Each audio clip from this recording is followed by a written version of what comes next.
जळगाव पालिकेचं 16 व्यापारी मार्केट आज बंद आहे। व्यापारी संकुलातील 2700 गाळेधारकांनी बंद पुकारला।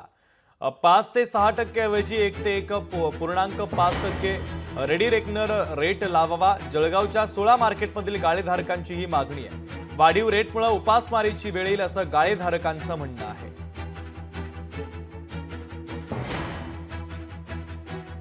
आमची मागणी हीच आहे की ज्यावेळेला देवेंद्र फडणवीस हे मुख्यमंत्री होते, शिंदेसाहेब नगरविकास मंत्री होते, त्यावेळेला दोघांनीही मागच्या विधानसभेमध्ये त्यांनी आम्हाला आश्वासन दिलेलं आहे की गाळेधारकांसाठी भाडं जे असेल ते 0.7 रेडी रेकनरप्रमाणे आम्ही घेणार आहोत कमीमध्ये, आणि that should not be more than 2% असं त्यांनी म्हटलेलं आहे। आणि त्याप्रमाणेच आम्हाला निर्णय हवा आहे।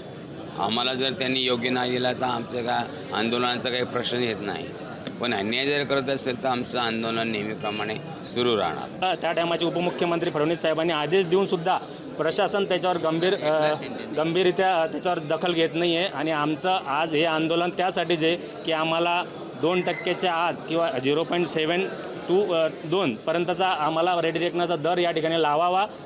आणि जर अथवा या आज आम्हाला आयुक्त साहेबांकडनं जर या गोष्टीचं आम्हाला हे आश्वासन नाही मिळालं तर आम्ही आज जे आंदोलन करतो याच्यानंतर याच्यापुढे खूप मोठ्या तीव्रतेने आंदोलन, उपोषण, साखळी उपोषण, आमरण उपोषण जसं आम्ही गेल्या 2 वर्षापासून करत आलेलो आहे तसं आम्ही उपोषण करू। लोकशाही मराठी ऐका, पहा, जागरूक रहा।